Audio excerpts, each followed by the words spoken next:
populasi atau lebih ya. Kalau prosedurnya sih masih mengikuti prosedur pengujian hipotesis secara umum ya. Bikin hipotesisnya H0-nya itu mu1 sama dengan mu2 sama dengan mu3 sama dengan mu4 dan seterusnya. Kemudian hipotesis alternatifnya setidaknya satu kelompok populasi itu memiliki rata-rata yang berbeda dibandingkan dibagi variance within. Tapi rumus F-nya, penghitungan between dan within-nya ini dibedakan apakah kelompok populasi ini jumlah sampelnya sama semua atau beda. Kalau equal sample size, mencari F-nya itu gampang ya, tinggal N dikalikan variance dari rata-rata dibagi dengan rata-rata dari variance gitu ya. Variance within-nya nilainya sama dengan rata-rata dari variance. Nah, kalau sampelnya itu ukurannya berbeda, sebetulnya konsepnya masih sama ya. Apa namanya? Variance dari rata-rata sampel dibagi dengan rata-rata dari variance sampel. Tapi karena itu ukuran sampelnya beda-beda, jadi pembobotan pada saat menghitung rata-ratanya jadinya beda juga gitu ya. Minggu lalu kita udah nyampe ke sini ya. Saya udah minta kalian mengerjakan soal ini kan ya? Ya, walaupun rumusnya kayaknya sekilas ingat saya sih begitu ya nggak sih? Belum kayaknya, Bu. Belum nyampe sini? Belum, Bu. Oh, baru nyampe ini yang obat. Iya, Ini udah kan ya? Udah dijelasin ya? Udah dikerjakan iya juga kan kayaknya. ya? Iya bukan. Pakai kayaknya juga. Kalau nggak salah ya udah nyampe sini. Nah, kan ya kalaupun belum nanti kalian coba kerjakan lagi sendiri ya pakai rumus yang lebih sederhana nih yang contohnya ada di sini nih. Ya cari dulu rata-rata sampel masing-masing, varians masing-masing, terus hitung rata-rata dari varians, hitung varians dari rata-rata masukin ke sini gitu ya. Ya seingat saya sih udah. Kalau ini udah nyampe, cuma yang ini yang unequal ini yang saya ragu nih. Nah, kalau ukuran sampelnya berbeda ya, rumusnya masih variance between dibagi variance within, tapi ya itu karena bobotnya beda kita harus ngitung pakai rumus ini ya. X bar-barnya ini menunjukkan rata-rata dari rata-rata sampel, rata-rata dari seluruh data sampel. Kemudian kalau XI bar ini menunjukkan rata-rata dari setiap kelompok sampel. Jadi, kalau misalnya ada permasalahan seperti ini nih, suatu penelitian dilakukan untuk mengetahui apakah terdapat pengaruh perbedaan kartu kredit terhadap penggunaannya. Data di bawah ini adalah jumlah uang yang dibelanjakan ibu rumah tangga menggunakan kartu kredit dalam dolar. 4 jenis kartu kredit kemudian dibandingkan ya, ada Astra, BCA, Citi, Amex ya.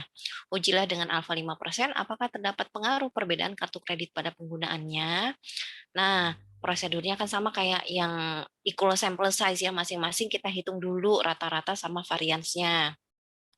Yang Astra ini kita hitung rata-ratanya 11 tambah 12 tambah 10 itu 33, 40, 48 ya, berarti ini 9,6. Kemudian variansnya coba kalian hitung ya. Yang BCA rata-ratanya 22, 38, 49, 61. 12,2 ya. Kemudian yang City, kok ini A lagi, ini B.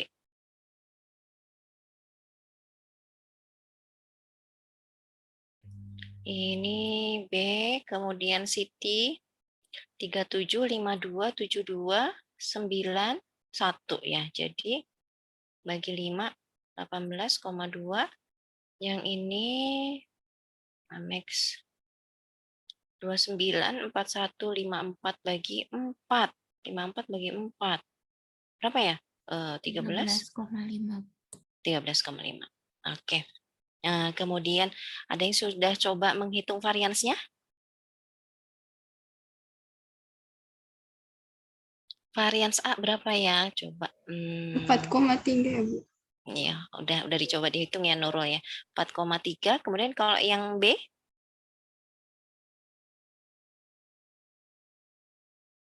Hmm? Adakah yang sudah menghitung? Coba kalau saya dapatnya, kalau saya buka Excel juga jadi tumpuk-tumpuk. Itu layarnya kan kecil ya, jadi apa namanya harus pindah-pindahin.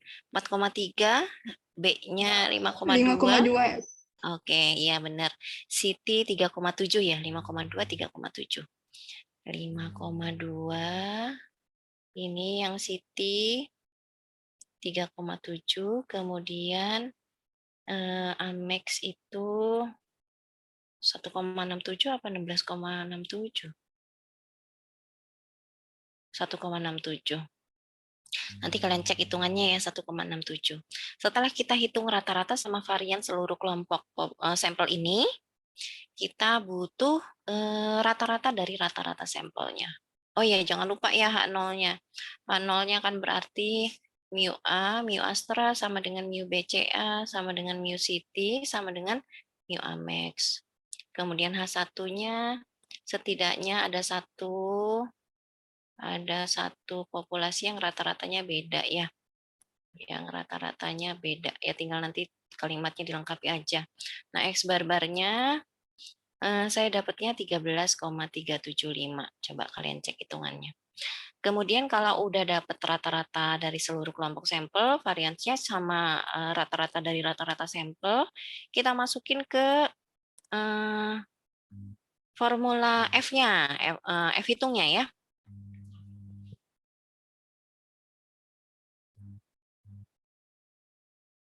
Kita masukin ke rumus ini. Nah, H0-nya, hipotesisnya jadi nggak kelihatan, ini hapus aja ya.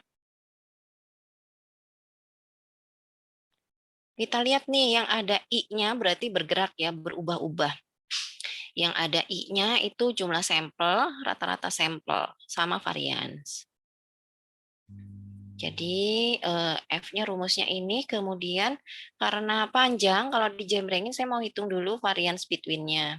Kalau kalian mau langsung, nggak apa-apa ya.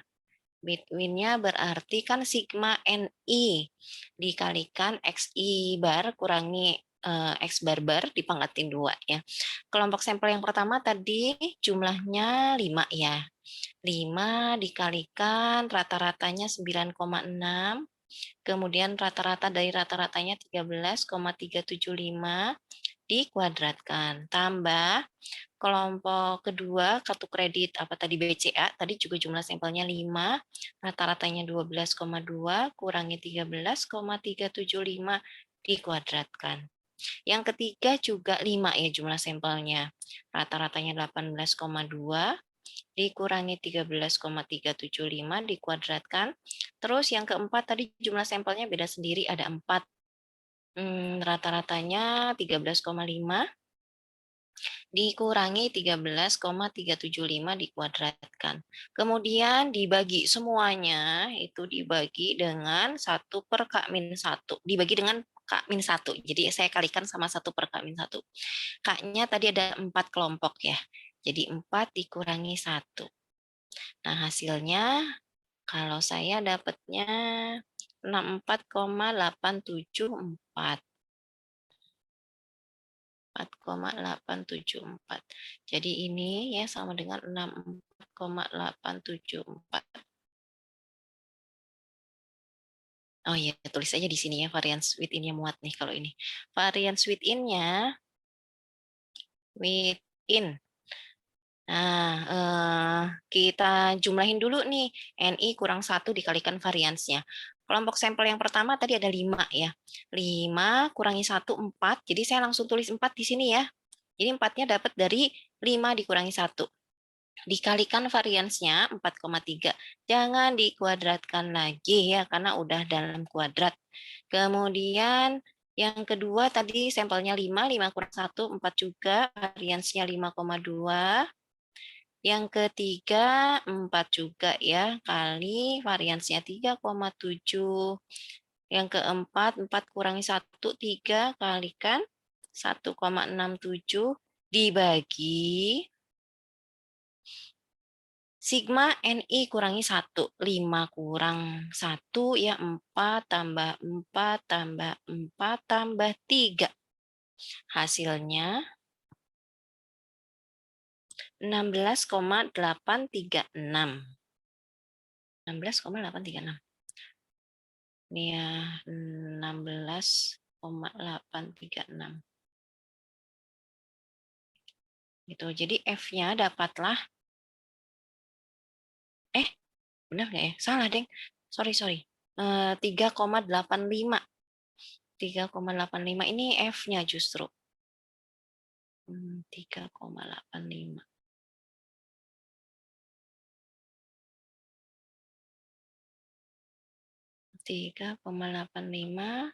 Dibagi 3,85 hasilnya 16,836.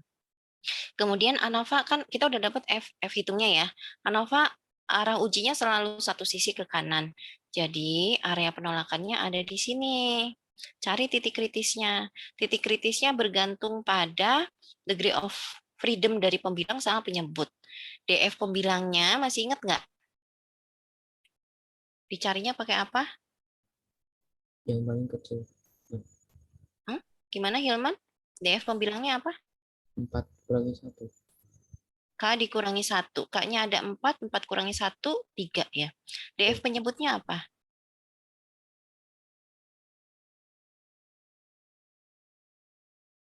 N kurangi K ya.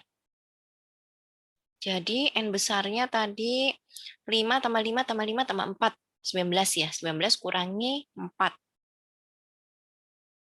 15. Nah, coba kalian lihat di tabel F dengan alfa 5%, DF pembilangnya 3, berarti lihat di kolom 3 ya, barisnya 15, berapa tuh titik kritisnya?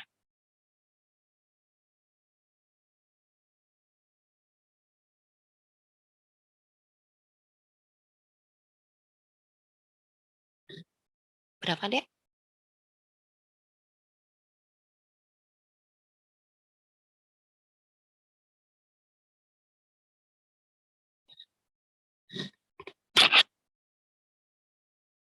Ya, dibuka nggak F-nya?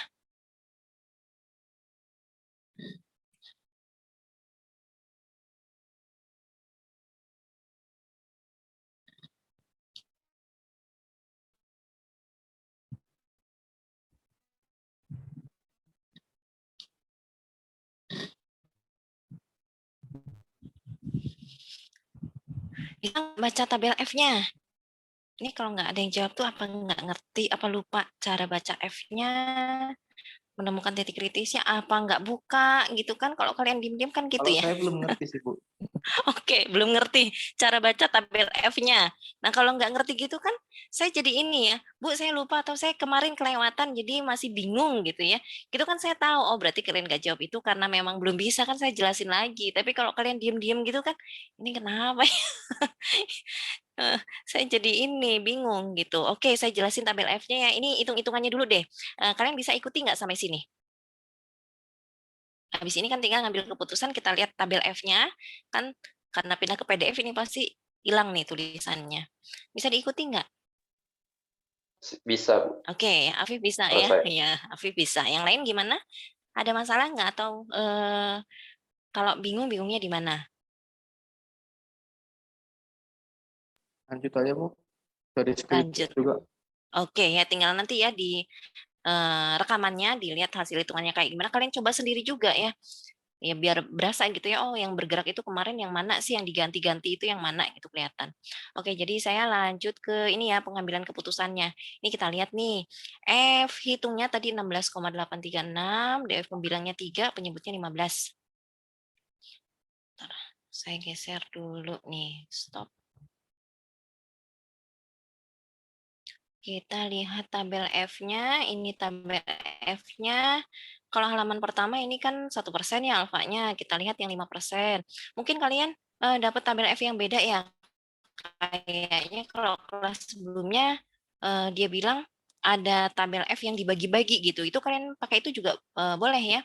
Kalau punya saya di sini tulisannya ada pembilang. Mungkin yang kalian dapat ini numerator tulisannya sama aja sih ya. Jadi kalaupun nggak ada tulisan di sini pembilang atau numerator, penghitungan atau penentuan kolom mana yang kita pilih itu ditentukan oleh K-1 tadi 3 ya. DF dari pembilangnya. Ini 3, kemudian setiap barisnya kita lihat berdasarkan DF penyebut atau denominator ya. Jadi tadi F hitungnya kita dapat itu 16 ya, 16,836. Pembilangnya ini penyebutnya berapa? 15 ya. Jadi ini dia titik kritisnya. Area penolakannya ada di kanan. 3,29. Jadi ini F hitungnya jatuhnya di sini. Keputusannya tolak H0. Bunyi H0-nya tadi mu1 sama dengan mu2. Salah, mu A ya. Mu A sama dengan mu B sama dengan mu C sama dengan mu A max. Ini kita tolak. Artinya apa dong, Dek, kesimpulannya?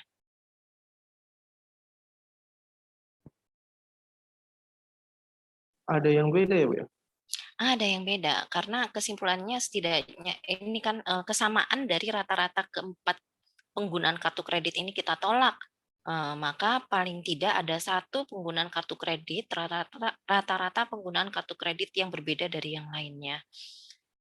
Ya, silahkan kalau ada yang belum jelas ditanyakan sebelum kita lanjut. Izin, Bu. Ya, Karina. Boleh minta tolong diulang lagi nggak, Bu, cara baca tabelnya? Oke, kalau cara Karena baca masih tabelnya bingung, oke. Bu. Kalau Bu, cara penghitungan dari awal lagi. Saya kira mau begitu ya. Berarti nulis lagi atau diputar aja kalau hitungannya mah. Cara baca tabelnya. Oke, saya ulangi ya. Kalau kita nguji 4 kelompok populasi, ya 4 kelompok populasi, ya. Apa yang diuji? Perbedaan rata-ratanya. Berarti kan K-nya ada 4 ya. K-nya ada 4. Kemudian untuk menentukan titik kritis dari tabel F ini, jangan lupa ya, pastikan kalian membaca tabel F dengan level signifikansi yang tepat. Lihat level signifikansinya di mana, Bu? Lihat di sini nih, ini 5% ya. Gitu. Jadi kalau 1% lihat halaman sebelumnya. Kalau kalian punya tabel yang berbeda, tinggal disesuaikan aja ya, pasti ada alfanya. Jadi ini K-nya 4, kemudian untuk menentukan titik kritis dari tabel F, kita butuh degree of freedom pembilang.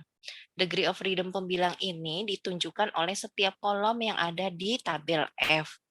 DF pembilang dicari pakai K dikurangi 1. Nah, kalau ada 4 kelompok populasi yang kita uji bedanya, berarti K-nya 4. 4 dikurangi 1, ya 3. Kalau kita ngujinya 3 populasi, ya kayak di contoh sebelumnya ya, yang minggu lalu kita bahas, kita nguji perbedaan rata-rata dari 3 jenis mobil, kecil, sedang, besar. Ada 3, berarti K-nya 3 gitu. Kemudian ini setiap barisnya menunjukkan degree of freedom dari penyebut ya. Ini dihitungnya pakainya N besar dikurangi K. N besar apa sih nih? Bedanya sama N kecil apa? Kalau N kecil ini menunjukkan jumlah sampel dari masing-masing kelompok. Kalau N besar ini menunjukkan jumlah sampel dari seluruh kelompok. Tadi ya ada 5, 5, 5, yang terakhir 4. Berarti kan ada 19. K-nya kita lihat ini 3. 3, 4 ya. 4.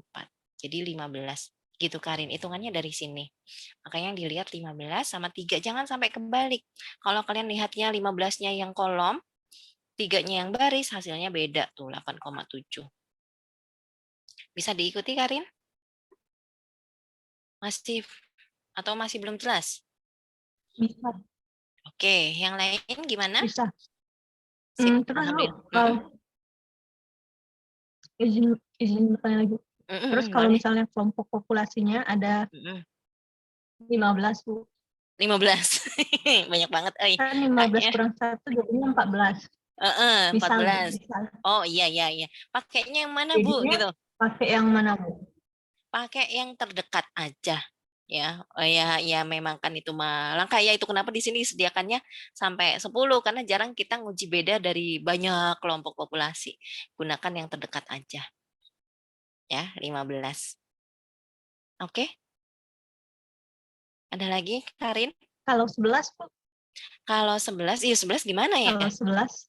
Benar ya, 11 gimana nih? 12. Ih, kamu nanyanya susah, belum pernah ada yang nanya ini.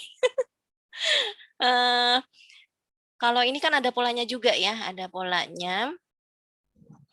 Pakainya yang mana, Bu? Kita bisa pakai rata-rata nih kayaknya ya, nanti saya cek lagi ya. Seharusnya cara bacanya sama kayak tabel distribusi normal. Kalau 11 berarti kan ada di tengah-tengah sini nih. Dan ini dari setiap DF penyebut itu makin ke kanan kan makin kecil ya. makin ke kanan makin kecil. Jadi kita bisa gunakan rata-rata dari nilai ini. Karena nilainya pasti antara 5, kalau apa namanya, kalau penyebutnya 4 ya, antara 5,96 sampai 5,91. Gitu Karin. Ada lagi Karin? Masih Bu. Cukup Bu. Oke. Ya, karena kalau 10 atau gede itu kita pasti enggak manual lagi ya. Enggak manual. Pasti pakainya software. Kalau pakai software gitu, kenapa kalau saya nggak kepikiran gitu ya? Karena kalau pakai software pengolah data ya, seperti yang saya sudah sampaikan sebelumnya, lebih mudah untuk kita pakai p-value gitu. Jadi saya nggak lagi nyari titik kritis secara manual ya. Kalau cuma 3, 4, 5 mah masih memungkinkan kita hitung manual ya. Tapi kalau udah banyak ya puyeng juga kan ya, dijembrengin gitu kan variance between within-nya. Mendingan pakai p-value bisa dilihat langsung. Dan kalaupun pakai software, pakai metode tradisional juga kan udah ada titik kritis sama f-hitungnya gitu ya. Itu kenapa ya nggak sampai kepikiran ke sana. Ada lagi yang mau ditanyakan yang lain mungkin? Oke, lanjut ya. Kita balik lagi ke slide. Sini ke sini F ya. Tadi kita kesimpulannya itu tolak H0 ya. Jadi setidaknya ada, sebentar nanti takutnya kehapus.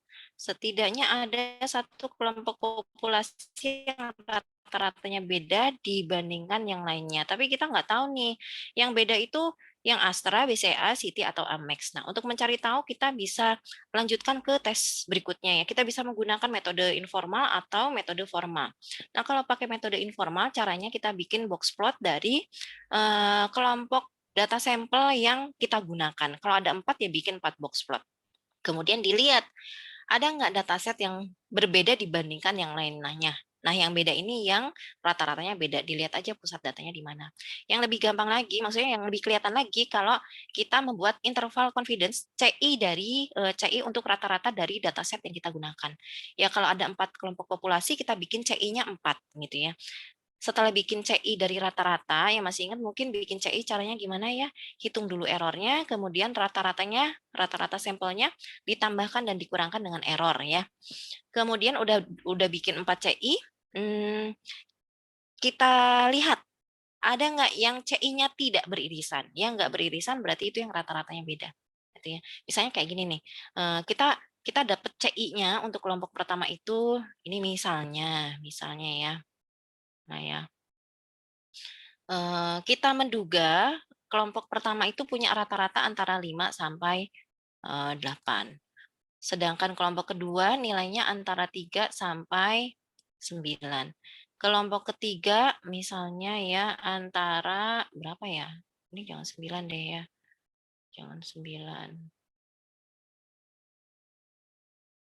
6. Ini 7 sampai 11. Kemudian kelompok keempat itu CI-nya berapa ya? 1 sampai 3 gitu. Nah, kita lihat nih, ada yang beririsan atau adakah rata-rata yang tidak beririsan? Kalau nggak beririsan berarti rata-ratanya beda gitu ya. Coba kita lihat, mu1 sama mu2 ada irisannya nggak? Ada, Bu. Ada. Jadi ada kemungkinan sama, yang beda bukan itu dong ya. Kalau mu1 sama mu3 ada irisan? Ada, Bu. Ada juga. Ada. mu1 sama mu4 ini 4 ya? Nggak ada, Bu. Enggak ada. Nggak ada. Berarti mu1 pasti beda dengan mu4. Ya, rata-rata kelompok populasi yang pertama beda dengan rata-rata kelompok populasi yang keempat. Kalau 2 sama 3? Beda, nggak ada juga, Bu. Nggak ada irisannya, berarti beda ya. mu2 tidak sama dengan mu3. Ada lagi yang berbeda? 2 sama 4 gimana? Beda juga, Bu. Nggak Beda ada juga. 3 sama 4? Beda juga ya? Beda. 4. Beda. Apa tadi? 3 sama 4 ya? 1 beda sama 4, 2 beda sama 3. Kemudian 2 beda juga sama 4. 3 beda sama 4. Jadi sementara 1 bisa jadi sama dengan 2. Berarti yang beda itu 3 sama 4 gitu ya. Iya nggak? 1 sama 2 kan sama ya. Ada kemungkinan sama kan ini. 1 beda sama 4, 2 beda sama 3, 2 beda sama 4, 3 beda sama 4. Sementara 1 ini sama dengan 2. Berarti yang beda 3 sama 4. Beda dari 1 dan 2. Bisa diikuti sampai sini? Karin barangkali sudah open mic. Ada yang mau ditanyakan? Enggak, Bu. Belum masuk. Oke. Yang lain Jadi gimana? yang dari yang ambil kesimpulan itu. Gimana? Diulang dari mana? Sorry, Karin, suaranya putus. Yang ambil kesimpulan. Oh, ngambil Yang kesimpulannya. ambil kesimpulan ininya, Bu. Yang Ini. Iya. Kalau sampai sini bisa diikuti ya. Cuma tadi menemukan mana yang bedanya gitu ya. Mu1 itu kan sama dengan mu2 ya. Bisa jadi sama ya karena dari intervalnya ada irisan. Sementara beda sama mu4. Berarti kan yang mu1 tidak sama dengan mu4, mu2 tidak sama dengan mu3. Mu1-nya sama dengan mu2, berarti yang beda itu mu3, mu4, mu1. Mu3 beda juga dengan mu4, berarti ada berapa? Yang sama cuma 1 gitu ya intinya ya. Yang sama cuma 1, yang lainnya beda. Gitu. Bisa dipahami Karin sampai sini? Ya, simpelnya gitu sih ya. Yang sama di sini kita cuma menemukan 2 populasi yang rata-ratanya sama, yaitu mu1 dan mu2. Yang lainnya beda. 3 sama 4 itu beda dari 1 dan 2. Jadi kalau ditanyakan, misalnya tadi keputusannya kita menolak H0. Kelompok populasi mana yang beda dari yang lainnya? Yang beda ya kelompok populasi yang ketiga dan kelompok populasi yang keempat. Mau nanya, Bu. Ya, silahkan Jul. Kalau mu1 sama mu2, kalau mu1 sama mu3 beda juga kan, Bu? mu1 sama mu3, mu1 sama mu3. Oh, ada irisannya. mu1 sama mu3. Ada irisannya, jadi bisa jadi sama. Oh iya benar ya. mu1 bisa jadi sama dengan mu3, betul ya? Iya kan? Iya, Iya, Bu. Iya, Bu. Angka Eh, 8. Kok saya jadi bingung? mu1 sama dengan mu2. Angka Tapi 7 sama mu1 sama 8. dengan mu3. mu2 tapi tidak sama dengan mu3. mu2 tidak sama dengan mu3. Oh iya, nih mungkin karena saya tadi ngambil contohnya dadakan ya. Tapi paling tidak kalian bisa dipahami nggak alurnya tadi ya, cara menemukan kelompok populasi yang rata-ratanya beda. Cari yang tidak beririsan gitu ya. Ini rada anehnya di sini nih. mu1 sama dengan mu2, mu1 sama dengan mu3, tapi di sini harusnya kan kita dapat kesimpulannya mu1 sama dengan mu3 ya, harusnya ya. Kalau dari silogisme iya nggak sih? Iya, Bu. Oh, Ya, iya, tapi Bu. tapi ini mu2 tidak sama dengan mu3 gitu. Ini anehnya di sini karena kan tadi bikin soalnya juga dadakan. Oke, bisa dipahami maksud saya? Bisa, Cari Bu. yang tidak beririsan. Bisa, Bu. Lanjut. Bu, ini Hah? yang untuk ini 5836 itu dari mana ya? Ini tadi kalau tadi sih saya ngarang ya, harusnya kayak gimana Bu? Ini kan interval estimasi untuk rata-rata ya. Jadi kita hitung errornya saya lupa rumusnya tuh yang pakai. Kalau rata-rata kan tergantung ada standar deviasi populasinya atau tidak gitu ya, ingat nggak? Kalau ada standar deviasi populasi, pakainya apa nih, Dek? Z. Di sini pakai Z alfa per 2 gitu ya. Terus kalau nggak salah rumusnya ini, sigma per akar N. Ya. Kemudian kalau nggak ada standar deviasi populasi adanya S, berarti ini pakainya T ya. Ngitung errornya pakainya T alfa per 2 S per akar N. Nah, gitu. Kemudian kalau udah dapat errornya itu kita konstruksi CI-nya ya, error salah, X bar dikurangi error, ini mu, X bar tambah error. Gitu. Ya, materi ke berapa ini ya? Sebelum ini ya, sebelum UTS ya kalau nggak salah ya materinya ya. Tapi masih dipakai karena bisa digunakan untuk nguji hipotesis gitu. Oke, Hilman dari sini nih asalnya. Ya. Udah lama jadi saya juga yang rumus-rumus kayak gini tuh kan memang karena rumusnya banyak jadi saya juga nggak ingat semuanya. Ada lagi Hilman? ini Bu, X bar tadi itu Heeh. rata-ratain X kan Bu, X bar Iya. kan Bu. Nah, kalau misalnya ada kejadian tadi apa jumlah datanya itu nggak sama itu nggak masalah Bu, kayak 5554 gitu. Jumlah datanya nggak sama. Pakai rata-rata sebentar. Nah, iya ini. Tadi kalau kita misalnya jumlahin semua datanya terus dibagi dengan 19, kemudian kita jumlahin ke 4 rata-rata sampel kemudian dibagi 4, ternyata hasilnya beda. Tapi saya mau tunjukin hasil hitungan Excel-nya ya, supaya kita bisa bandingkan. Ini sebaiknya pakai yang mana gitu.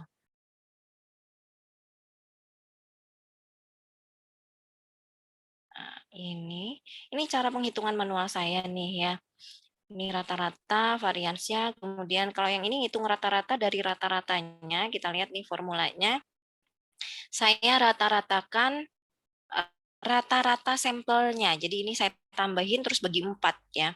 Kalau kita ngitung rata-rata dari keseluruhan sampel ya, rata-rata dari ini, kita cek sama nggak hasilnya. Tadi kata teman-teman yang lain beda-beda dikit, 13,367. Kemudian saya hitung ini, oh iya, saya jadi inget nih. Jol itu kan nanya ya minggu lalu ya, Bu, kalau ngitung F-nya pakai yang ada II-nya gitu, terus ditunjukin slide-nya ke saya ada MS treatment, MS error gitu ya, Jol ya? Iya, Bu. Ya kan? Slide saya juga sebelum-sebelumnya ada yang pakai rumus itu, cuma jadinya saya merasa, oh ini kalau dikasih rumusnya semua, takutnya kalian bingung ya, karena ada yang langsung, ada yang harus ngitung ini, MS treatment, MS error, SS treatment, SS error. Tapi hasil hitungannya harusnya sama. Ini saya ngitung pakai rumus yang ada di slide barusan, sama yang pakai ini nih, keempat komponen ini. Nah, kalau saya pakai nilai yang ini, hasil penghitungan F-nya kan 16,835. Terus saya cek pakai data analysis ya, kan di menu mana ya datanya ya, nggak nongol, nggak kelihatan di data analisisnya Excel ini kalian bisa cek ya, bisa klik ANOVA terus keluar hasilnya. Nah, ini nilai F hitungnya 16,835. Jadi sama dengan penghitungan F kalau saya pakai rata-ratanya yang ini. Gitu. Jadi rata-rata ini tadi diperolehnya dari rata-rata sampel ini ya, dijumlahin terus dibagi 4. Begitu Hilman. Bu, mau nanya, Bu. Hilman apa Joel tadi ya? Lupa yang nanya. Iya, ada lagi? Mau nanya, ini bentar aja sih, Bu. Kalau misalnya puas nanti kan, Bu, ini harus disalin semua nggak ke kertas LJU-nya, Bu? Takutnya nggak 40. Kalau Nggak sempat kita... kayak kemarin gitu ya. Nggak sempat ngitungnya. Gimana ya? Kalian tulis ini aja sih. Kalau yang ini kan cuma sedikit ya. Ini cuma sedikit ya, seolah sempat lah. Tapi kalau misalnya datanya itu banyak, nanti begitu masuk ke uji korelasi, regresi, nanti saya tunjukin aja deh mana yang ditulis ya. Kalau cuma segini mah, kalian tulis aja rata-ratanya, nggak usah dikasih dapat hitungannya dari mana, tulis aja rata-rata dari Astra berapa, BCA berapa, Citi berapa, Max berapa, begitu juga variansnya ya.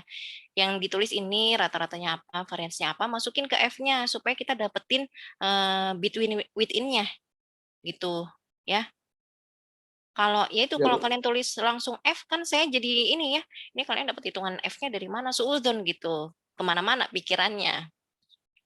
Ada lagi yang mau ditanyakan? Ya, itu aja, Bu. Oke.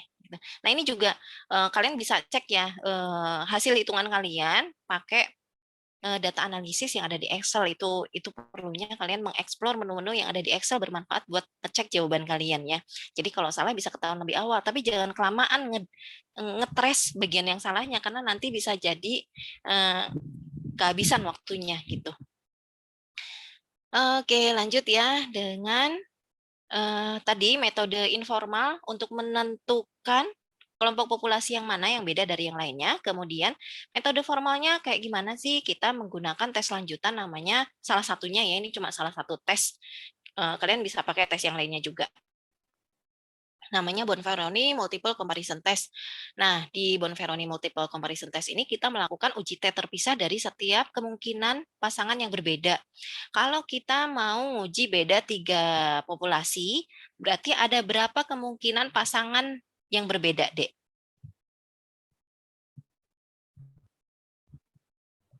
Satu ya, Bu. Ada 1. Yang lain gimana? Paham nggak pertanyaan saya gimana? Kita mau nguji 3 populasi. Ada berapa kemungkinan pasangan yang berbeda dari 3 populasi ini? Pasangan ya. Kalau pasangan berarti berberapa? Bersatu, berdua, bertiga, berdua. Jadi apa aja? 3 populasi nih. Pasangannya apa aja? Apakah cuma 1? Ataukah 2? 3, Bu. Dan 2 nggak, Bu? Mi1, Mi2, Mi2, Mi3. Mu1, Mu2, Mu2, Mu3, Mi1, Mi3. Berarti ada 3 pasangan yang berbeda. Kalau gitu kita harus melakukan 3 uji T terpisah. Karena kan kita cari tahu ya Mu1 sama dengan Mu2, dicek dulu gitu ya. Mu1 sama Mu3, terus Mu2 sama Mu3. Kalau kita nguji perbedaan 4 kelompok populasi ya, mau nguji perbedaan rata-rata dari keempat populasi, berapa uji T terpisah yang kita harus lakukan untuk menemukan kelompok populasi dengan rata-rata yang berbeda. 4 ya. 6 ya, Bu? 6. Berapa aja? 1, 2, 1, 1, 2, 1, 3, 1, 4, terus 2, 3, 2, 2, 4, 3, 4. 3. Ada 6. Gitu, betul. Kita harus melakukan 6 uji T. Nah, prosedurnya, karena kita kan cuma nyari tahu sama atau beda gitu ya, berarti pengujian hipotesisnya 2 arah. Satunya mu tidak sama dengan, mu1 tidak sama dengan mu2. Kalau kita ngujinya kelompok populasi yang pertama sama yang kedua. Nah, kalau di sini dicontohinnya, misalnya kita yang pertama mau kita uji itu kelompok pertama sama kelompok keempat. Berarti H0-nya ya. H0-nya ya mu1 sama dengan mu4. H1-nya mu1 tidak sama dengan mu4. Kemudian hitung tes statistiknya. Tes statistiknya pakainya ini ya. MS error-nya dicari pakai rumus ini. Nah, berarti kita harus jumlahkan ya sampel dari setiap kelompok dikurangi 1 dikalikan variansnya, kemudian dibagi N dikurangi K. Ya, udah dapat teh hitungnya, kita bisa ngambil keputusan pakai p-value atau titik kritis. Tapi harus ada yang disesuaikan ya. Biasanya kan p-value-nya kita langsung lihat ya di tabel T itu kita estimasi tuh ada di sekitaran mana gitu ya, ada di range yang mana. Nah, kalau untuk multiple Bonferroni ini ya, untuk Bonferroni test ini, p-value-nya disesuaikan lagi, dikalikan dengan jumlah pasangan yang berbeda tadi. Karena kalau dari 4 kelompok populasi kita bisa mendapatkan 6 pasangan yang berbeda, maka p-value-nya itu nantinya harus dikalikan dengan 6. Kemudian untuk baca tabel T kita butuh degree of freedom. Nah, degree of freedom-nya dicarinya bukan pakai N-1, tapi pakainya N dikurangi K. Gitu. Nanti ada contohnya. Kalau pakai metode titik kritis, yang disesuaikan alfanya. Alfanya dibagi dengan jumlah kemungkinan pasangan yang berbeda. Jadi kalau tadi p-value-nya dikalikan 6, nah kalau di metode titik kritis, alfanya dibagi 6. Ya. Level signifikansinya dibagi 6. Oke, kita lihat contohnya. Nah, berdasarkan data tabel 21 yang mobil kecil, sedang, besar ya, kita waktu itu menyimpulkan bahwa kesimpulannya itu tolak H0 ya, berarti setidaknya ada 1 kelompok populasi yang rata-ratanya beda. Gunakan Bonferroni test dengan level signifikansi 5% untuk menentukan kelompok mana sih yang punya rata-rata yang beda. Nah, berarti kalau ada 3 kelompok populasi, kita harus melakukan 3 uji tes ya. Uji tes yang pertama, mu1 dan mu2 ya, H0-nya. H1-nya berarti ini mu1 tidak sama dengan mu2. Ya, kemudian uji T yang kedua, mu1 dengan mu3, H1-nya ya mu1 tidak sama dengan mu3. Semuanya ujinya 2 arah ya. Ini yang ketiga, mu2 tidak sama dengan mu3. Nah, di sini dicontohin nih, kalau kita melakukan uji T untuk yang pertama nih, mu1 dan mu2, ya kelompok pertama dan kelompok kedua, ini kan H0-nya, ini H1-nya. Terus dari tabel yang ada di 12.1 yang ada di slide awal, kita dapat nih, ini rata-rata nih harusnya ya, X bar. Rata-rata dari kelompok mobil kecil itu 44,7, jumlah sampelnya 10, mobil sedang itu rata-ratanya 42,1, jumlah sampelnya 10.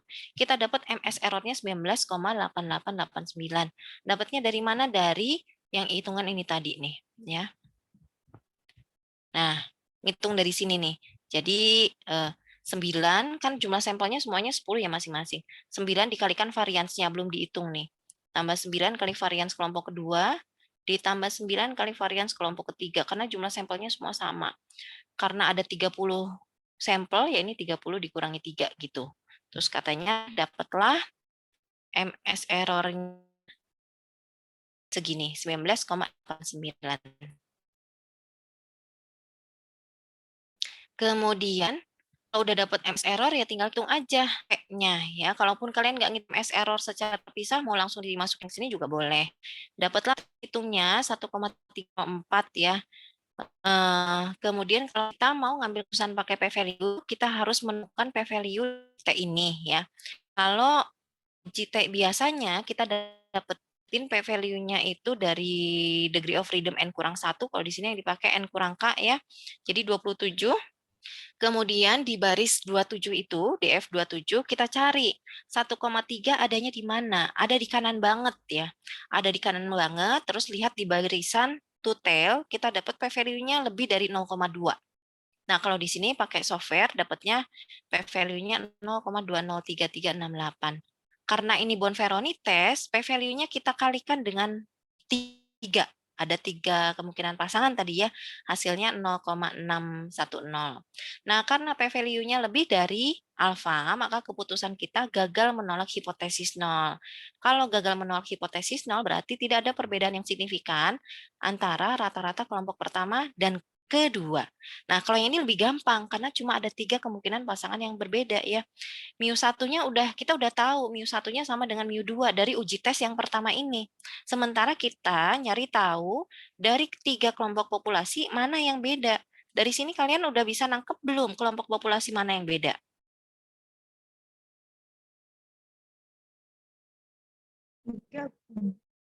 Yang mana, Karina? Suaranya Yang Karina. ketiga bukan? Betul, yang ketiga. Ada 1, 2, 3. 1 sama dengan 2. Ya berarti yang beda ya 3 ya. Kalau 1 sama dengan 3 sama semuanya dong ya. Gitu. Tapi harusnya memang lanjut ke 2 uji tes berikutnya kalau mau lebih yakin lagi. Silakan, ada yang mau ditanyakan sampai sini? Nah, ini tinggal sisanya soal-soal yang kalian bisa coba nih ya. Kalau yang ini sampel size-nya sama, yang ini beda, yang ini diubah dikit, rumus cara ngitung F-nya udah beda lagi gitu ya. Nah, biasanya begini ya. Biasanya tidak ditanyakan kelompok mana yang rata-ratanya beda biasanya, tapi takutnya saya PHP juga sama kalian ya. Katanya Bu Anissa nggak ditanyain rata-rata plus mana yang beda, berarti nggak lanjut ke Bonferroni test gitu ya. Alah, ternyata nanti pas UAS iseng gitu ya ngeluarin soal untuk mencari tahu kelompok mana yang rata-rata yang beda. Jadi harus siap ya dengan kemungkinan terburuk. Ada yang mau ditanyakan sampai sini nggak? Sebelum saya masuk ke korelasi, kalau korelasi lebih gampang. Ya, silakan. Saya masih belum tahu tadi Bu, kenapa mu3 berbeda Bu? Kenapa mu1 sama mu2 sama gitu? Kenapa mu1 sama dengan mu2? Karena dari uji T yang pertama, uji T yang kita lakukan untuk menguji perbedaan rata-rata kelompok pertama sama yang kedua, kita sampai pada kesimpulan ini gagal menolak hipotesis 0. H0-nya mu1 sama dengan mu2. H1-nya mu1 tidak sama dengan mu2. Ini gagal kita tolak. Gagal kita tolak kan berarti benar ya? Ya kan, Jol? Kalau benar, ya kalau gitu tidak ada perbedaan yang signifikan antara rata-rata kelompok populasi pertama dengan kedua. Dengan kata lain sama aja, relatif sama. Nah, kalau ada 3 kelompok ya, ada mu1, mu2, mu3, kita mau cari yang mana yang beda. Terus kita udah sampai ke kesimpulan ini, yang ini sama. Berarti yang beda mana? Yang mu3. Gitu. Oke? Kalau 3 gampang. Kalau 4 harus dicari lagi ya. Ada lagi yang mau ditanyakan? Berarti mu3-nya itu nggak ada kemungkinan untuk sama ya, Bu ya, sama mu1, mu2. Oh, kalau mu3-nya ada kemungkinan sama tidak dengan mu2 dan mu1? Gimana yang lain? Ada yang bisa bantu jawab? Ini ada kemungkinan sama tidak?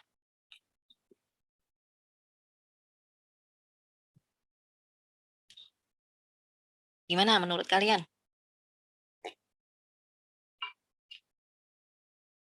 Gimana Enggak, Karin? Bu. Soalnya yang mu1 udah sama dengan mu2. Oke, karena mu1 udah sama dengan mu2. Jadi nggak sama. Kenapa? Karena dari ANOVA-nya kita sampai ke kesimpulan tolak H0 ya. Tolak H0. Kalau tolak H0 kan berarti setidaknya ada satu yang sama. Salah. Ada satu yang beda ya. Setidaknya ada satu yang beda gitu. Tadi di ANOVA kita udah nolak H0, kita bilang ada satu yang beda paling tidak. Terus ada 1, 2, 3. Kita udah tahu 1 sama 2 sama. Oh, berarti yang beda yang 3. Bu, gimana kalau kita kesimpulannya sampai situ dulu deh.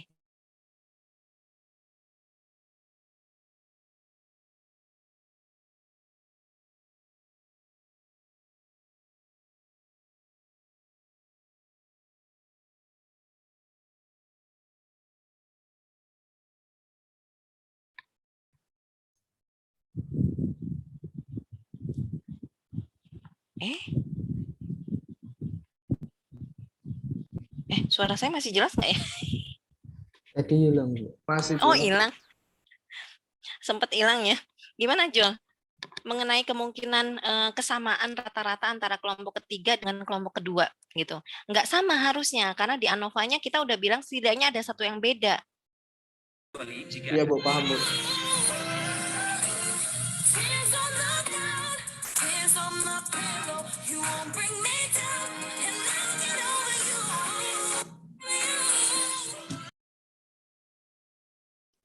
Tapi Bu, kalau misalnya mu-nya itu sampai 4 atau 5 gitu, ya ANOVA-nya ditolak H0-nya, tapi kemungkinannya itu yang 3 tadi itu benar ya, Bu ya? Sama, mu3-nya.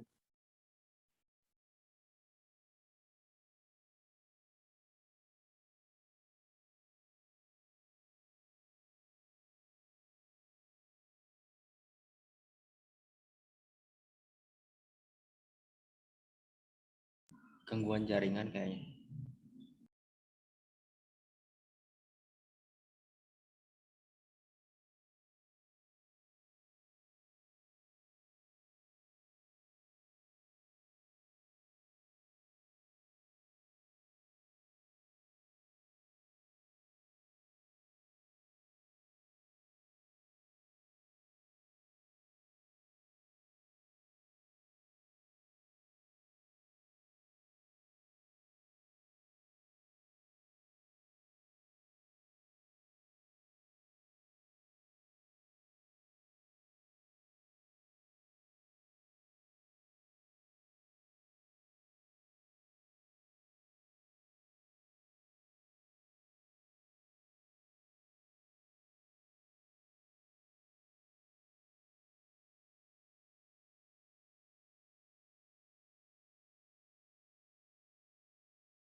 Cek San, ada suaranya nggak? Ada, Bu. Ada, Bu. Masuk, Bu. Sorry, minggu lalu juga gini ya, tapi minggu lalu masih mending mau selesai. Terus gangguan sinyal ini juga saya tadi mati, jadi dan lupa modemnya nggak diisi karena modemnya jarang banget dipakai. Jadi akhirnya isi-isi segala macam dulu. Sorry ya. Tadi saya nyampe ke Jol ya, pertanyaannya Jol. Gimana tadi ya Jol ya, Bu? Kalau berapa populasi Jol? Kalau Terus kita 5 misalnya gitu, Bu. 5. Iya. Kemudian Ya, kita kemudian kemungkinan kalau mu3 itu, Bu, sama, ada kan, Bu? kemungkinan ada, tapi kita harus cek karena kan kita baru nemu ini ya. Baru tahunya mu1 sama dengan mu2. Belum ngecek sama 3, 4, 5. Gitu ya. Kalau tadi kan tinggal 1 gitu, Jol. Itu yang tadi mau saya. Terima kasih, Bu. Oke. Ya. Kemudian ini apa namanya? Lain halnya kalau misalnya kita keputusannya itu tolak H0 ya. Sebentar. Di tes yang pertama ya, H0-nya ini tadi kan mu1 sama dengan mu2. Kemudian keputusannya bukan gagal tolak H0, tapi tolak H0. Kalau tolak H0 berarti kesimpulannya apa nih, Dek, dari tes yang pertama? Tes 1, 2 tadi. Rata-rata kelompok pertama sama kedua sama tidak?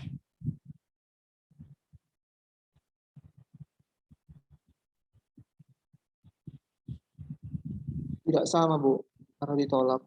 Karena ditolak, berarti tidak sama kan? Nah, kita tadi mau cari tahu nih antara mu1, mu2, sama mu3, itu yang beda ini. Maka, apakah kita bisa memastikan mu2 sama dengan mu3 atau mu2 tidak sama dengan mu3?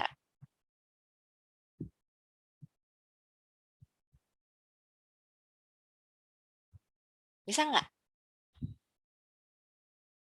Belum bisa nggak sih? Belum Kenapa, bisa. Afif? Karena itu baru berhubungan sama mu1, mu2-nya aja, Bu. Belum sama mu3. Belum sama gimana? dengan mu3. Iya. Kok kalau yang tadi bisa, kalau yang ini nih, kalau gagal tolak H0 kita bisa pastiin mu3 yang rata-ratanya beda sendiri, tapi kalau yang ini kok nggak bisa?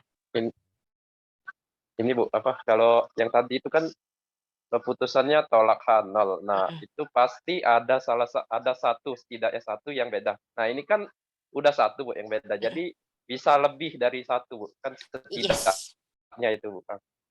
Sip, benar. Itu penjelasannya ya. Karena dari ANOVA-nya, kita kesimpulannya kan setidaknya ada satu yang beda.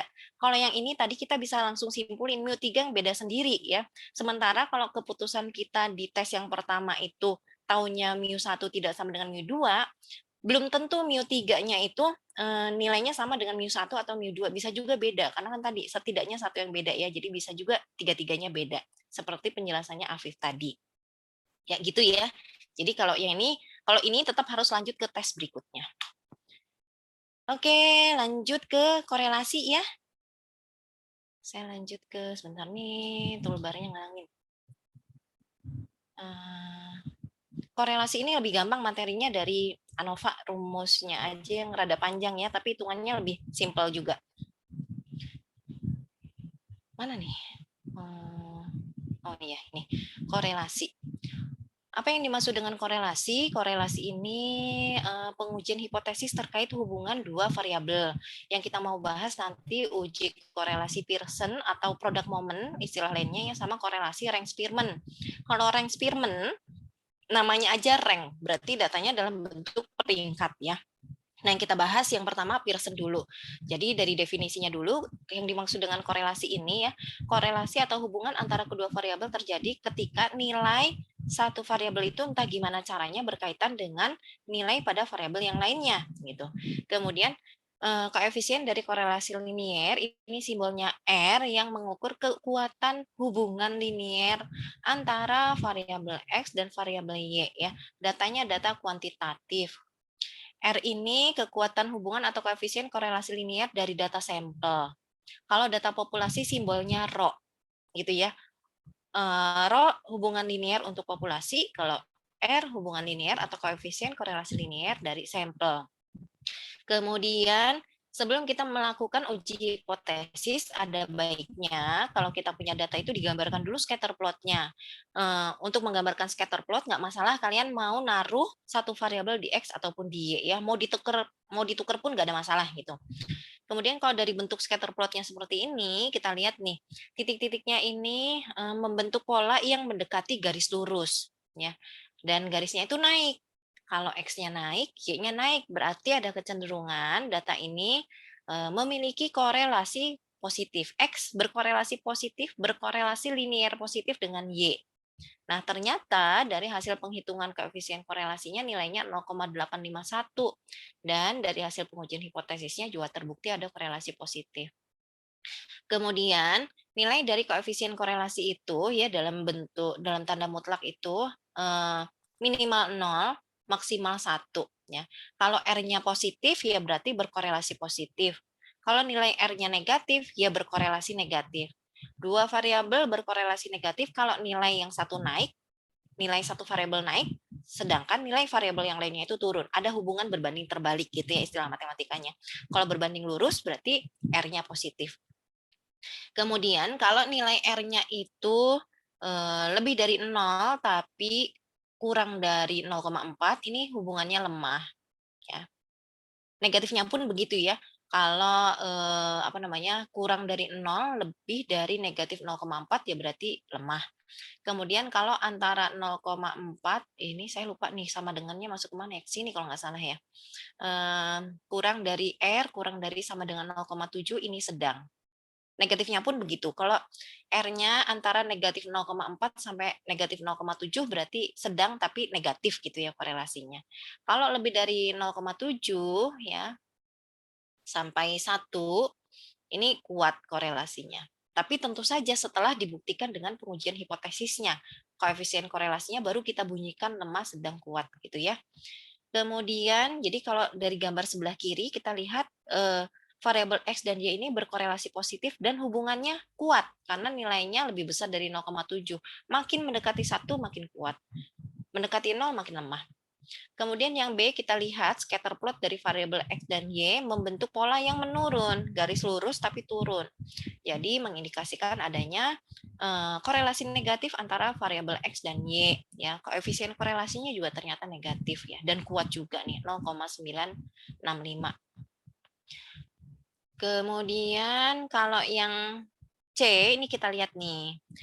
Titik-titiknya random, nggak kelihatan polanya kayak gimana ya. Nah, kalau ini polanya begini, indikasinya nggak ada korelasi, koefisien korelasinya juga ternyata nilainya 0. Nah, kalau gambar yang D, kita lihat nih, koefisien korelasinya negatif 0,087. Jadi ini gimana nih, Dek, kalau dari koefisiennya dulu deh, dari koefisiennya. Kira-kira ada korelasi linear negatif enggak? Mendekati 0, Bu. Mendekati 0, berarti lemah banget. Bahkan ada yang bilang, ada referensi yang bilang kalau kurang dari 0,2 bisa dianggap nggak ada gitu. Tapi ya koefisien korelasi ini mengukur hubungan linear, mendeteksi adanya korelasi linear antara kedua variabel. Jadi kalau kita lihat dari koefisien korelasinya, variabel X dan Y ini nggak punya korelasi linear. Tapi kalau kita lihat dari scatter plotnya, ada hubungannya nggak, Dek? X dan Y. Ada, Bu, parabola. Apa hubungannya, Hilman? Itu apa? Di titik X sama dengan 1 tuh titik tertingginya Y, titik optimal. Atau istilah matematikanya deh, hubungannya apa? Seingat nggak? Kan ada hubungan linear. Linear itu kalau persamaan matematisnya berarti kan persamaan linear, pangkatnya 1 maksimalnya. Kalau kurvanya begini namanya apa? Non-linear, Bu, udah ada di bawah. Lebih tepatnya apa non-linearnya? Non-linear kan ada yang polinomial. Parabola, kuadratik ya. Ini ada hubungan parabolik, ada hubungan kuadratik antara X dan Y. Dari polanya nih ya. Jadi Kalau dari hasil pengujian korelasi kita menemukan tidak ada korelasi linier antara variabel X dan Y, maka bukan berarti X dan Y ini nggak ada hubungan. Mungkin ada hubungan, tapi hubungannya tidak linier. Kayak gambar D ini ya. Ada hubungan nih antara X dan Y, tapi bukan linier. Sehingga koefisien korelasinya nilainya mendekati 0, dan hasil pengujian hipotesisnya juga kemungkinan tidak berkorelasi linier. Gitu ya. Kemudian ini ketentuan dari pengujian hipotesis korelasi ya, datanya dipilih secara acak sederhana, kemudian kuantitatif. Hasil dari scatter plotnya juga sebaiknya mengindikasikan adanya korelasi linier. Jadi ya bisa aja sih kalau misalnya tadi gambarnya C ya random, terus kita penasaran mau lanjut uji hipotesis korelasi gitu juga nggak apa-apa, tapi akan lebih jelas kalau kita lihat dari scatter plotnya membentuk garis lurus, kemungkinan nanti uji hipotesisnya juga mendukung itu gitu ya. Tapi kalau random kita paksain ya kan nggak ada korelasi, bisa aja kita coba menambahkan data, mungkin polanya bisa berubah gitu ya. Kemudian yang ketiga, outlier-nya itu sebaiknya di-remove kalau itu bisa menimbulkan error. Jadi kalau misalnya kalian punya data, dibikin scatter plot-nya, hasilnya random, coba dicari tahu dulu. Ada outlier-nya atau tidak, karena outlier ini bisa mempengaruhi bentuk scatter plot-nya. Ya. Bisa jadi ketika kita remove outlier-nya, yang tadinya bentuk scatter plot-nya itu random, justru berubah jadi membentuk pola yang naik atau turun atau pola yang lainnya gitu ya. Supaya kalau yaitu tidak mempengaruhi koefisien korelasinya. Mungkin saja kan secara teori misalnya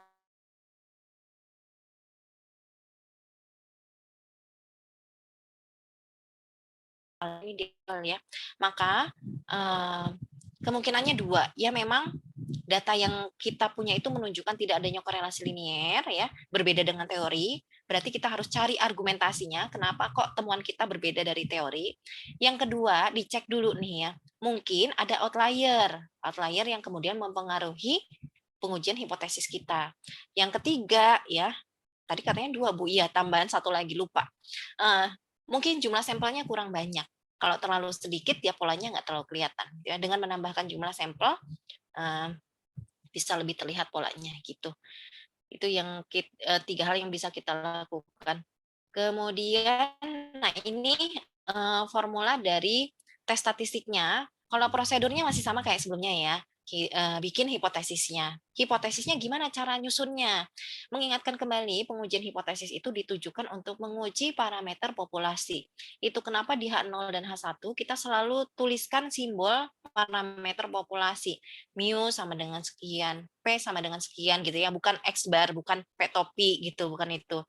Nah, jadi hipotesisnya kita tulis untuk uji korelasi itu gimana nih, Dek? Simbolnya apa ya? Kan tadi saya udah bilang nih, R ini koefisien korelasi untuk sampel, Rho koefisien korelasi untuk populasi. Jadi di sini yang kita tulis apa nih? R apa Rho?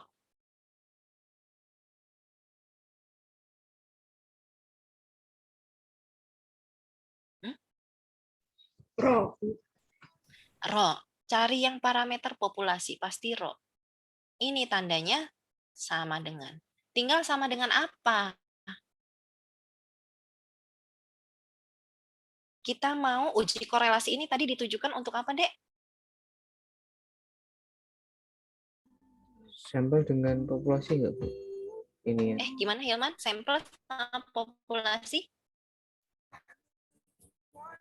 Berarti sama dengan enggak, kita enggak tidak menyamakan koefisien korelasi antara sampel sama populasi. Kita nggak menduga itu ya, nggak menduga koefisien korelasi dari populasi. Tapi balik lagi nih, nah mau menguji apa nih? Korelasi linear. Korelasi linier. Mau cari tahu apakah kedua variabel berhubungan atau tidak. Kalau dua variabel tidak berhubungan, koefisien korelasinya nilainya berapa sih? 0 tadi. 0. Jadi H0-nya, Rho-nya sama dengan 0. Artinya tidak ada korelasi linier. Tidak ada hubungan linier antara X dan Y. H1-nya apa dong? Bisa Ro, Tidak sama dengan. artinya apa nih? Bisa korelasi negatif, bisa korelasi positif tadi. Kalau bisa positif, bisa negatif, berarti kesimpulannya apa? Kan kalau bisa positif berarti begini, ini beda lagi ya. Ini artinya apa nih yang ini? Berarti dia yang atas tadi dia mempunyai korelasi linear. Mempunyai korelasi, berarti ada hubungan linear. Jangan bilang positif negatif kalau tidak sama dengan 0 ya. Nah, kalau yang ini Rho lebih dari 0 artinya ada hubungan korelasi positif tadi. ada hubungan linear, hubungan, korelasi, salah satu aja. Ada hubungan linear positif. Kamu ngikutin saya ngomongnya suka double-double gitu ya. Habis kadang mau ngomongin apa di kepala apa, jadi keluarnya kayak gitulah kayak disebutin sama Haris. Ada hubungan linear positif ya antara X dan Y. X dan Y. Terus bisa juga nih ujinya satu arah ke kiri ya. Berarti ada hubungan linear negatif antara X dan Y. Atau kalau yang ini dengan kata lain ya, ada hubungan berbanding lurus antara X dan Y. Kalau yang satu arah ke kiri, hubungan berbanding terbalik antara X dan Y. Gitu ya. Apa lagi ya? Oh iya, sampai sini dulu deh. Ada yang mau ditanyakan dulu untuk penyusunan hipotesisnya? Ada.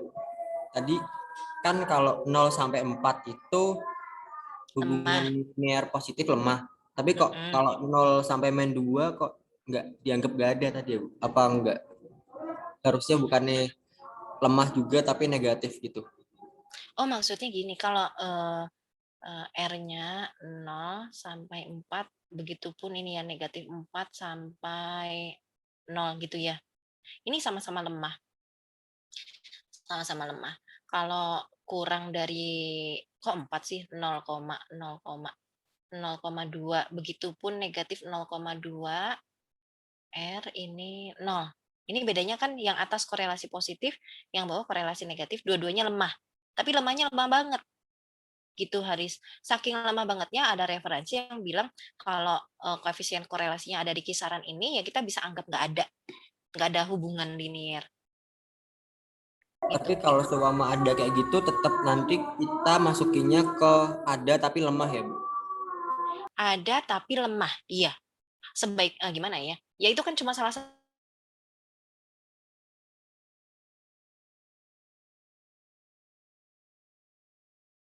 tren korelasi ini kita harus lanjut ke uji hipotesis dulu ya.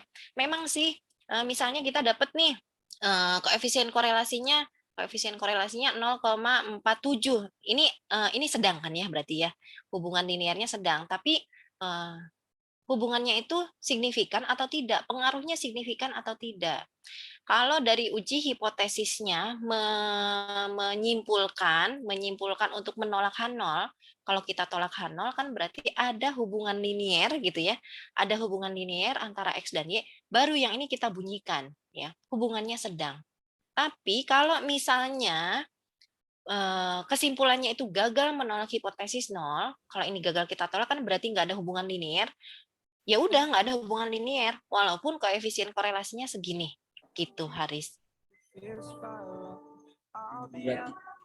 Berarti kayak kalau seumpama kita dapatnya 0,1 gitu. 0,1 berarti kan itu hipotesisnya dia dapatnya ada hubungan, Bu. Tapi kalau diuji lagi berarti dia ditulis lemah gitu aja atau gimana? Iya, betul gitu aja. Ada hubungan tapi hubungannya lemah. Kalau kesimpulannya gagal menolak H0 kan ya udah selesai, nggak ada hubungan linier antara kedua variabel gitu ya. Itu jadi uji hipotesis dulu, baru kemudian kita lihat koefisien korelasinya untuk menyatakan hubungannya lemah, sedang atau kuat. Ada lagi? Hilman barangkali sudah open mic ya. Terima kasih. Kepencet, Bu. Oke, kepencet, saya kira mau nanya. Gimana yang lain? Hari sudah cukup ya? Oke, lanjut ya. Ya, Bu, terima kasih. Terima kasih kembali. Ini tadi penyusunan hipotesisnya. Jadi makanya kalian kalau lihat di skripsi itu kan biasanya sih ya H0-nya itu nggak ditulis Rho sama dengan 0, atau rho tidak sama dengan 0. Yang dituliskannya misalnya ada pengaruh antara apa nih ya? Insentif pajak dengan kepatuhan WP gitu ya. H0-nya salah. Kalau ada pengaruh mah H1 ya. H0-nya berarti tidak ada pengaruh atau tidak ada hubungan antara insentif pajak dengan kepatuhan wajib pajak. Misalnya gitu. Langsung begitu, langsung dibunyikan, nggak ditulis rho sama dengan 0 atau rho tidak sama dengan 0. Tapi jangan sampai kebalik. Nih kalau saya lihat cutting kalian H0-nya nulisnya misalnya ada pengaruh, ini saya bantai ini. Ya, berarti kamu kesimpulannya jangan-jangan di bawah salah terus dia panik gitu ya. Oh enggak Bu, benar saya lihat gini-gini. Ya, berarti dia nggak konsisten aja nulisnya. Satunya selalu tidak ada pengaruh, tidak ada hubungan linear. Biasanya langsung ditulis begini. Nah, kalau dari teorinya langsung menyatakan ada hubungan positif, ada pengaruh positif, ya langsung aja di H1-nya dituliskan begitu, berarti pengujiannya satu arah. Begitupun kalau secara teori menyatakan ada korelasi linear negatif, ya satu arah juga gitu ya. Itu hipotesisnya, kemudian tes statistiknya kita hitung pakai rumus ini ya. Walaupun panjang tapi lebih sederhana daripada ANOVA tadi. Kita cukup menghitung X kuadrat, hitung Y kuadrat, terus dijumlahin semuanya gitu ya. Cari nilai X, Y, dijumlahin semuanya, tinggal cemplungin. Kalau kalian nggak suka rumus yang panjang ini, bisa pakai Z-score ya. Hasilnya harusnya sama aja.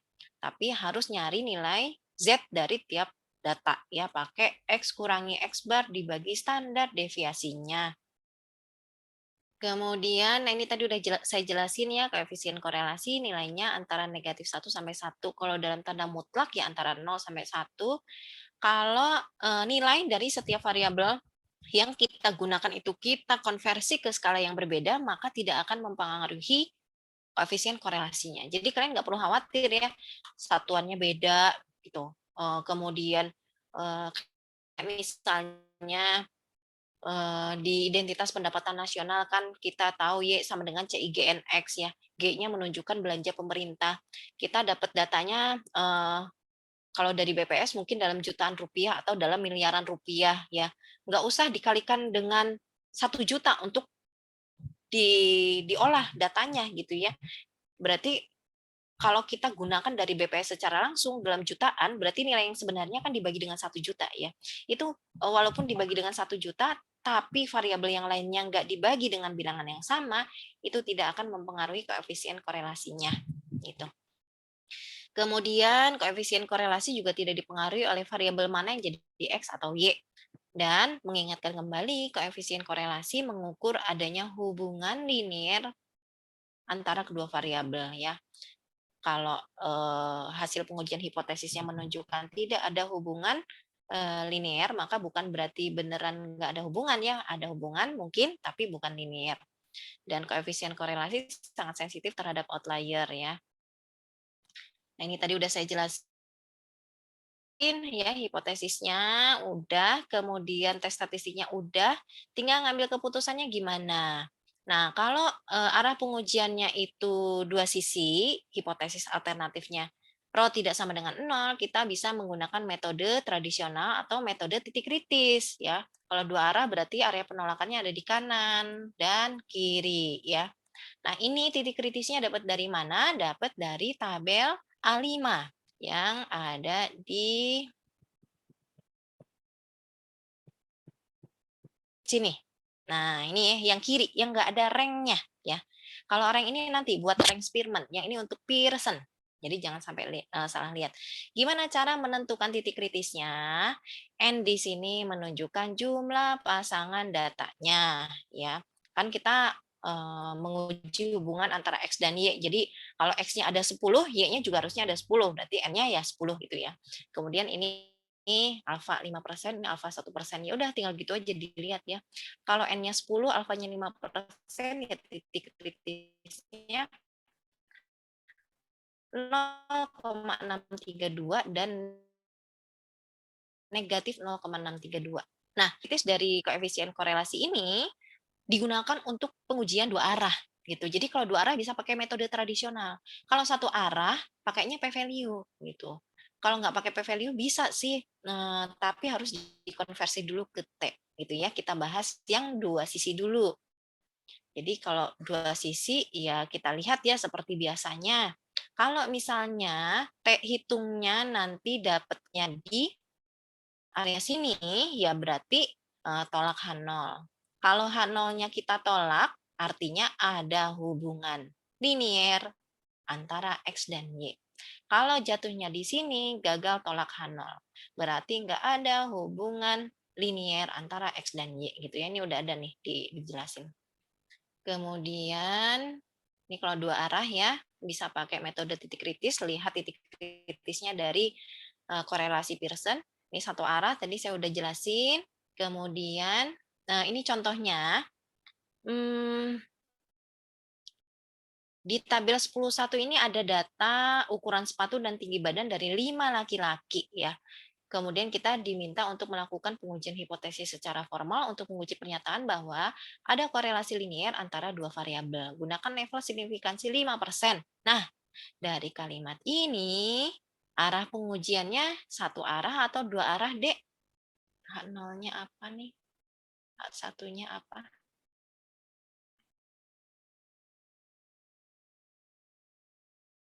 H0-nya apa?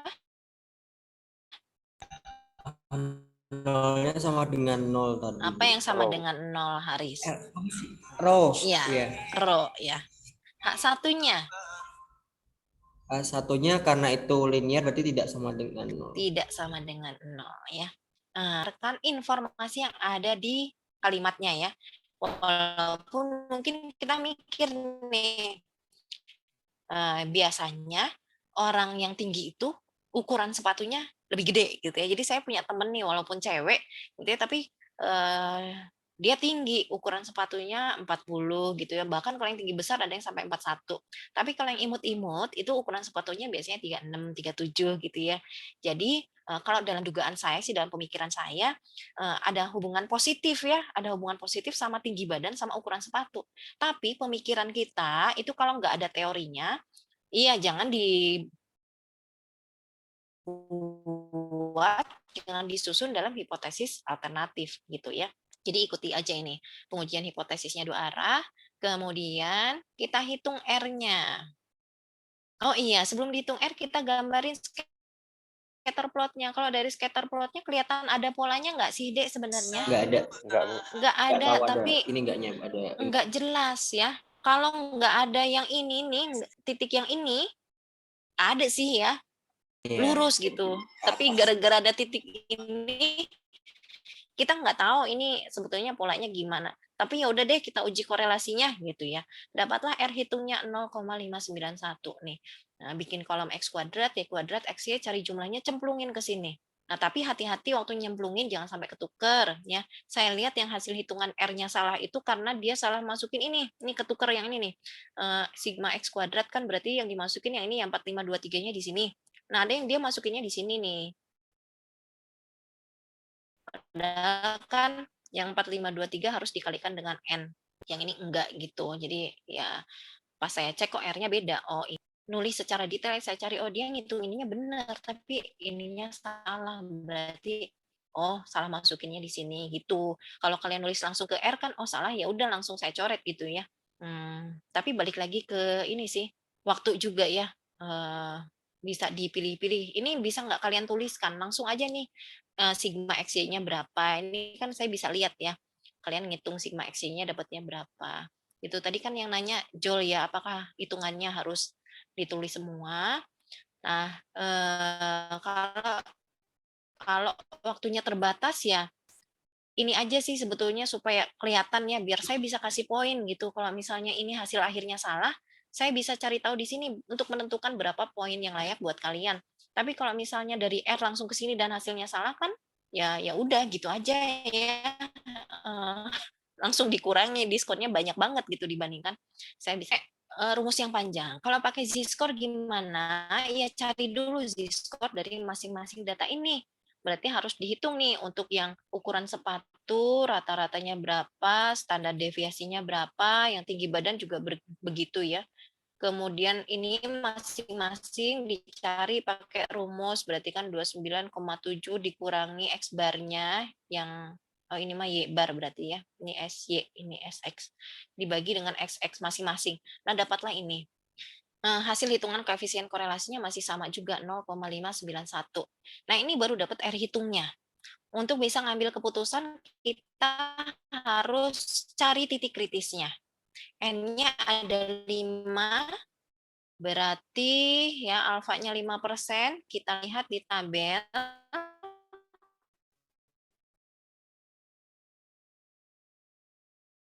Nah, ini N-nya 5, alfanya 5%. Oh, berarti titik kritisnya plus minus 0,878. Nah, ini. Ya. Ya, kalau digambarin ya berarti begini ya. Kanannya 0,878, ini area penolakan, ini negatif 0,878. Mana tadi? Ini R-nya jatuhnya di tengah ya. Kalau gitu gagal tolak H0. Kalau gagal tolak H0, berarti ada hubungan nggak antara ukuran sepatu sama tinggi badan? Ada nggak? Nggak ada ya. Suaranya Haris soalnya kecil banget. Nggak ada hubungan antara ukuran sepatu sama tinggi badan gitu ya. Izin bertanya, Bu. Ya, Jol. 0,878 dapat dari mana tadi, Bu? Dapat dari tabelnya, Jol. Tabel ini. Nah, ini jumlah pasangan datanya ada 5 ya, Bu.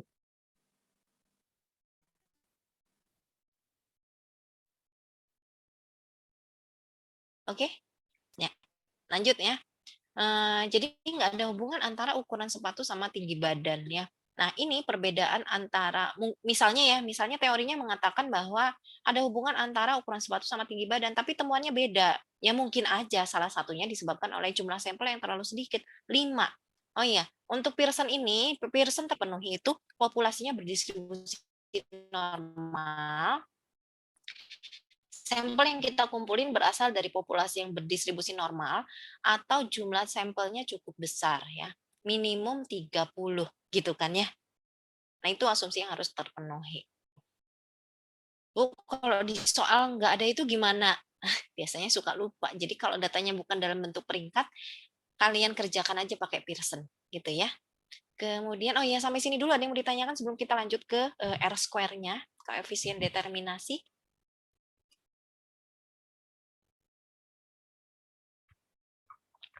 Nggak ada ya, bisa diikuti berarti ya. Nilai dari R kuadrat, tadi kita dapat R. R kuadratnya ada artinya juga. Nilai dari R kuadrat ini biasanya disebut dengan koefisien determinasi. Dan biasanya ditulisnya bukan dalam bentuk R kecil ya, R besar.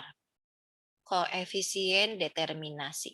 Jadi kalau kalian ditanyain koefisien determinasi, berarti kalian diminta ngitung R square.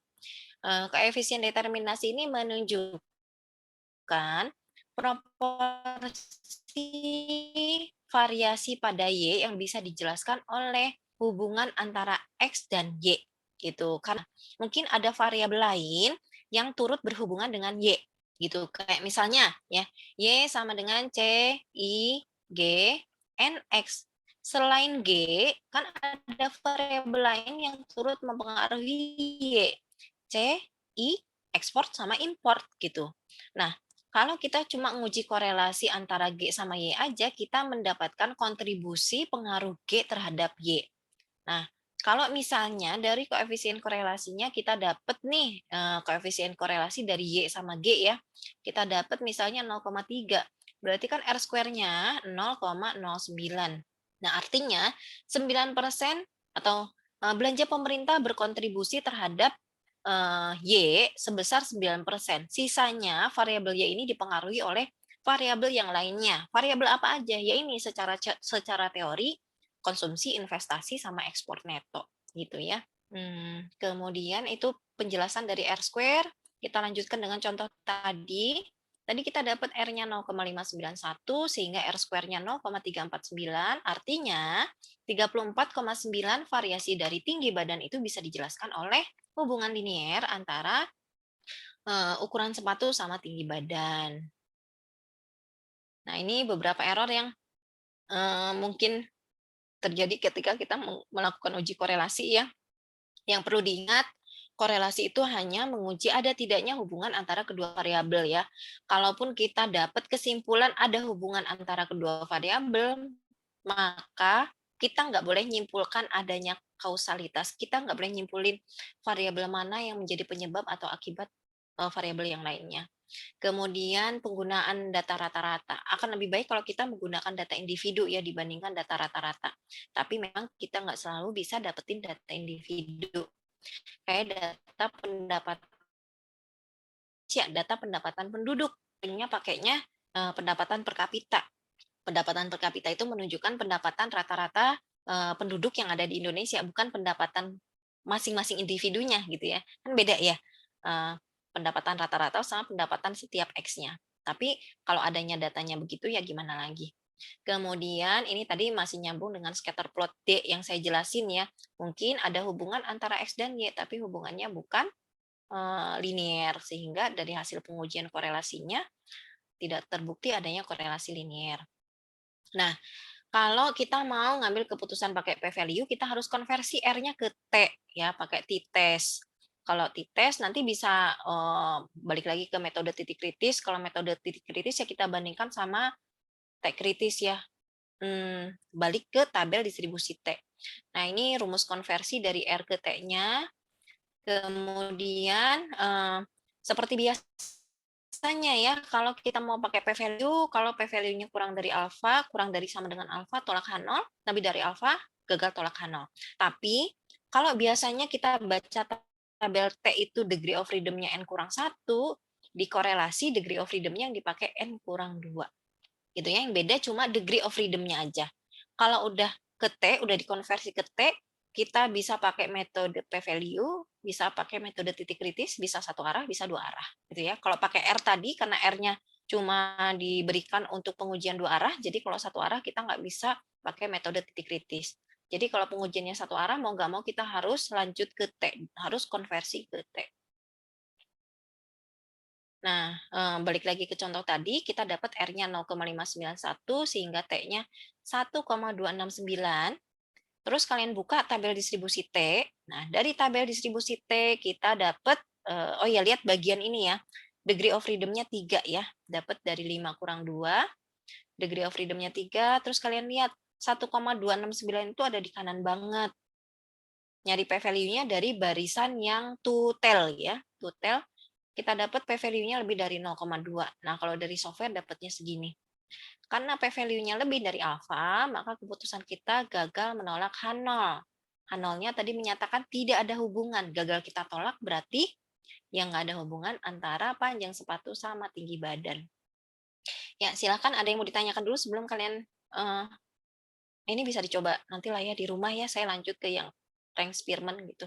Tapi sebelum lanjut ke rank Spearman, ada yang mau ditanyakan dulu?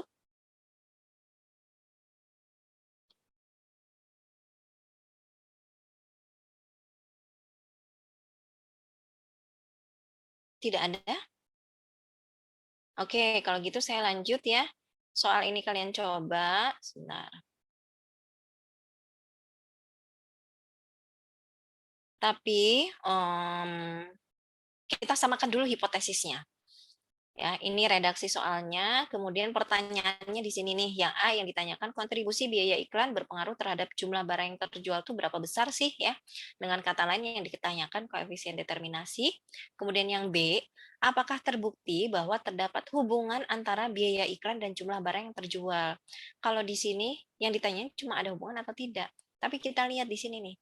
Seorang mahasiswa akan menguji teori manajemen pemasaran bahwa setiap peningkatan biaya iklan akan meningkatkan jumlah barang yang terjual. Nah, kalau redaksinya kayak gini, berarti H1-nya apa nih, Dek?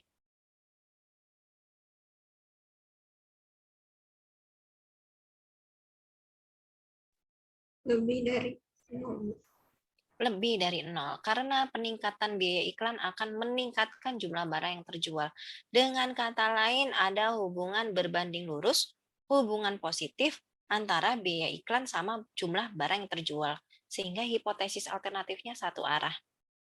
Ya, nanti kalian hitung R hitungnya, kemudian konversi ke T, baru ambil keputusannya. Boleh pakai p-value, boleh pakai titik kritis. Ini nanti kalian coba kita bahas tahun depan. Minggu depan kan libur ya. Kemudian saya mau masuk ke rank correlation atau korelasi dari rank Spearman. kalau di rank Spearman ini metode pengujiannya cuma bisa pakai metode titik kritis atau tradisional. Kalaupun pakai software, kalau pakai software pasti keluar p-value.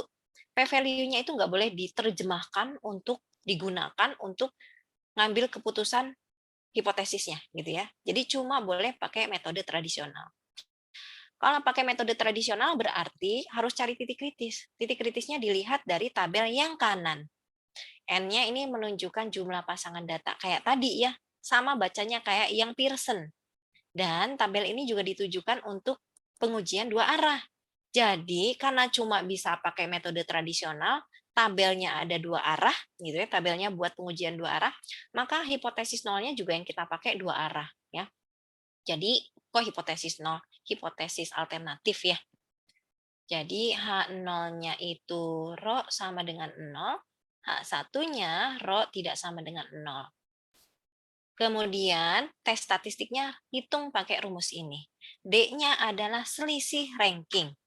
Kalau udah dapet RS-nya, kita tentukan titik kritisnya dari tabel A6 ini. Tapi karena di tabel A6 itu N-nya cuma sampai 30, maka kalau N-nya lebih dari 30, cari RS-nya pakai rumus ini. Z-nya dapat dari mana, Bu? Dapat dari tabel distribusi normal. Ya. Kalau alfanya 5%, pengujiannya dua arah, berarti Z alfa per 2-nya ya plus minus 1,96 gitu. Masukin ke sini. Berarti kan 1,96 plus minus 1,96 dibagi akar, datanya ada berapa dikurangi 1. Lebih gampang yang ini sebenarnya ya, lebih gampang kalau N-nya lebih dari 30. Kemudian kalau korelasi rank ini termasuk metode pengujian non-parametrik. Kalau non-parametrik nggak butuh asumsi populasinya berdistribusi normal. Jadi kalau data yang kalian punya itu jumlahnya kecil, jumlah sampelnya kecil, dan tidak berasal dari populasi yang berdistribusi normal, ya akan lebih tepat nguji korelasinya pakai korelasi rank ini. Gitu ya. Nah, tapi kalau di soal ya itu dia ya, kalau ngasih N banyak-banyak juga kan pasti lama ngitungnya, jadi kita seringnya ngasihnya kurang dari 30, tapi lupa naruh populasinya berdistribusi normal.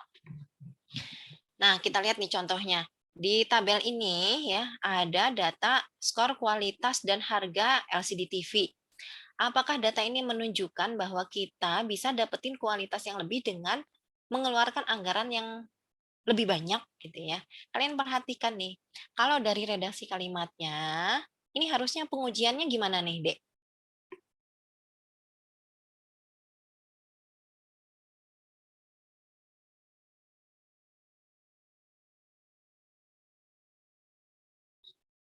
Gimana? Satunya, Bu. Satu? H0-nya sama dengan 0 tadi. H0-nya, rho-nya sama dengan 0, H1-nya? Lebih dari 0 bukan? Harusnya lebih dari 0, harusnya. Harusnya. Ya. Tapi karena rank ya. Ini kan contoh buat rank ya. Karena rank nggak bisa pakai p-value. Bisanya pakai metode titik kritis. Metode titik kritis adanya tabelnya dua arah. Jadi kalau Pearson kita bisa tulis begini. Karena ini Spearman, jadi ditulisnya jadi pengujiannya dua arah.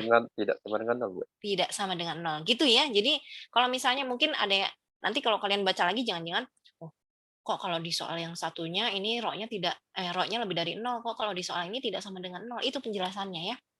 Karena rank gitu, pengujiannya dua arah. Jadi yang harusnya lebih dari 0 jadi tidak sama dengan 0. Nah, tadi rumus dari rank Spearman itu 1 dikurangi 6 sigma D kuadrat bagi N kali N kuadrat kurang 1. D-nya dapat dari mana? D kita dapat setelah kita menentukan peringkat dari setiap data ini. Data kualitas sama harga harus kita urutkan dengan cara yang sama. Boleh diurutin dari yang terkecil ke yang terbesar, atau kebalikannya. Yang penting konsisten. Dua-duanya diurutkan dengan cara yang sama. Nah, saya mau ngasih ranking sesuai urutan ini aja nih. Kan yang kualitas udah diurutin ya. Saya mau urutkan dari yang terbesar. Ini ranking 1, 2, 3, 4, 5, 6, 7. Kalau gitu yang price, ranking satunya ada di mana, Dek? 3.800. Oke, yang ini ya, bukan dari 1.300 ya. 2, 3, 4, 5, 6, 7. Nah, D-nya ini difference dari rankingnya. Boleh atas kurang bawah, boleh bawah kurang atas ya. Karena nanti juga dikuadratin. Jadi ini negatif 2, 0, 2, 0, 0, minus 1, ini 1. Kemudian kita butuh D kuadrat ya. D kuadrat, berarti ini 4, 0, 4, 0, 0, 1, 1. Nah, kita tinggal masukin nih RS-nya, 1 dikurangi 6 sigma D kuadrat. 4 tambah 4 tambah 1 tambah 1, 10 ya. Dibagi N-nya 7. Ini 49 kurang 1. Jadi 1 dikurangi 60 bagi 7 kali 48 itu 336 ya. Berapa nih hasilnya?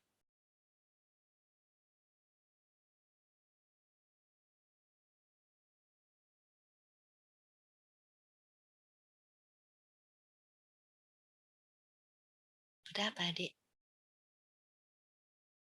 0,821. 0,821. Nah, udah dapat RS-nya. Tinggal kita lihat nih di titik kritisnya ya. Mana ya tabelnya, kita buka. Set. Nah, N-nya tadi ada 7, berarti yang ini ya. N-nya 7. Alfanya 5%. Nggak kelihatan. 5%. Berarti yang ini ya. 0,786. Dua arah ya. Negatif 0,786. Nah, gimana dong keputusannya? Nih. Tolak anul. Tolak Tolak H0. anul kok anul. Hah? Tolak.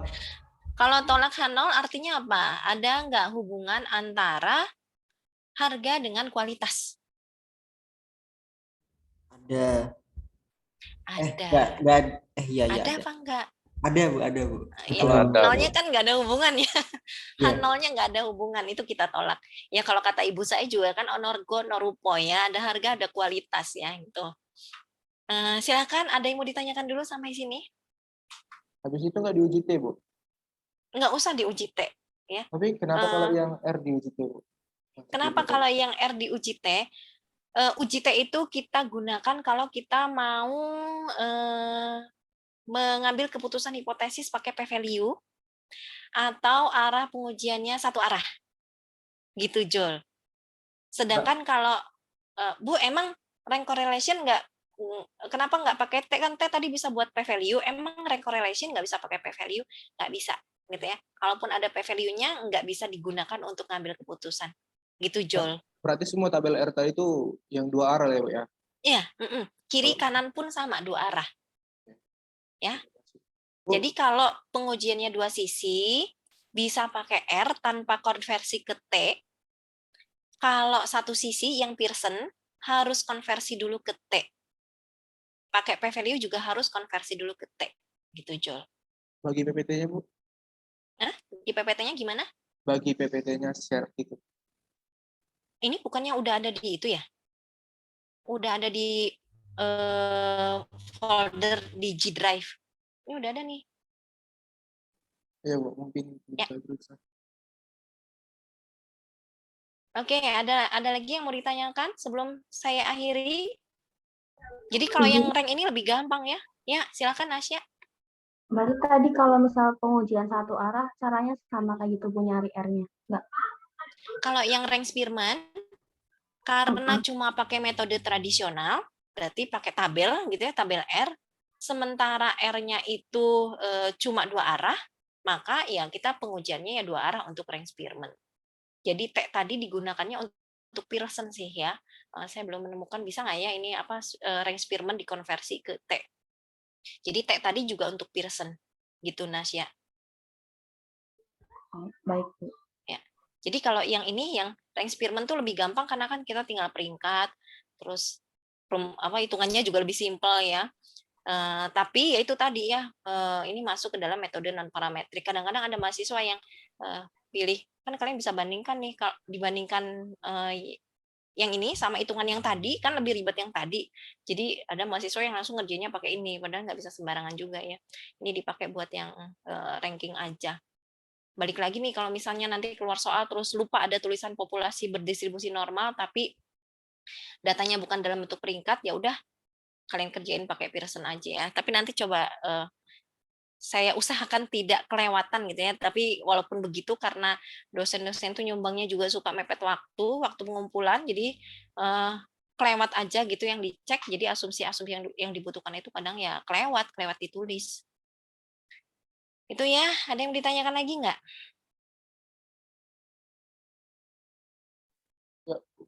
Ya, Jul? Enggak, Bu, enggak. Nggak ada. Itu aja. Ya kalaupun nanti belajar terus ada yang ditanyakan boleh japri ya. Kalau Jul kan udah biasa japri nanti ya nanya-nanya. Oke, kalau tidak yang ditanyakan, saya cukupkan dulu materi hari ini ya. Terima kasih atas partisipasinya. Selamat berlibur ya, lumayan ya liburan 1 bulan.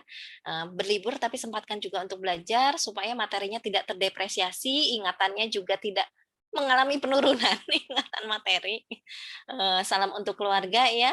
Selamat siang. Assalamualaikum warahmatullahi wabarakatuh. Waalaikumsalam. Waalaikumsalam. Ibu. Terima kasih banyak, Bu. Terima kasih. Kasih kembali izin end meeting ya, Dek ya. Baik.